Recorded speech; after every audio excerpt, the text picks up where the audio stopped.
Влезвам в онлайн майна на долу навътре. Може да виж онлайн.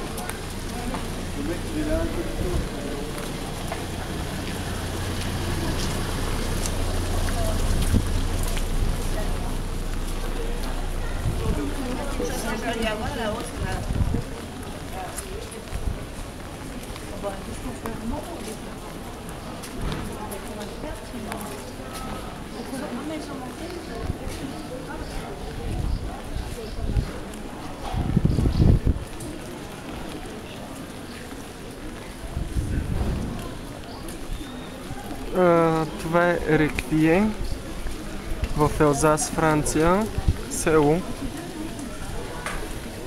където се правило много хубаво вино. Общо взето има само изби, палачинки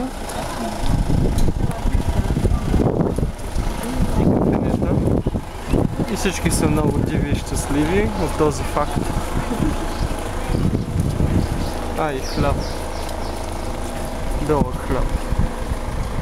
Сигурно е по-вкусен от късия хляб.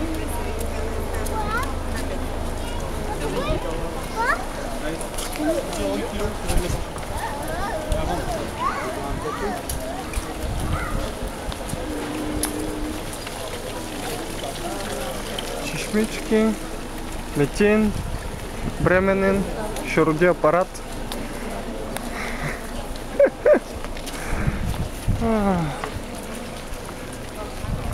Това колко старо беше метине? Да. 500 години насама произвеждали вино тук. Правят от 500 години хората вино, да. Браво на тях. Да кажа ли на турски? Кажи.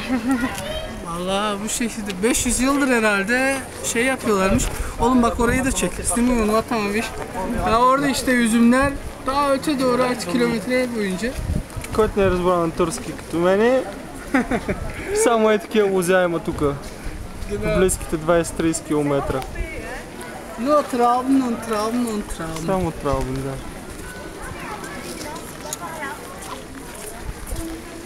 Голямо много голямо туристическо село, обаче няма нито една дума на английски и никой не говори английски.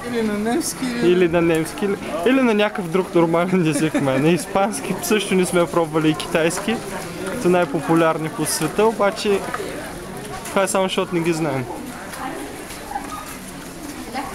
Ако не знаете във Франция френски, забравете да идвате на екскурзия тук. Ще умрете жадни, гладни на улицата. Ето още вино. Това е само. Вино, пътища, автомобили.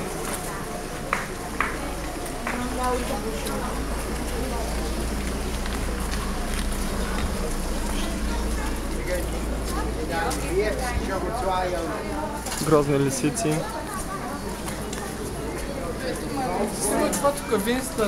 Чакай да покажеш на хората грозната лисица. Елзаско вино май, не виж? Нарисували с... Елзаско вино. Чай да снимаме с това.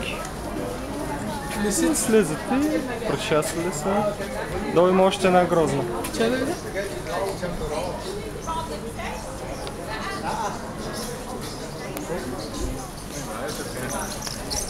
Това е, няма повече какво да се види.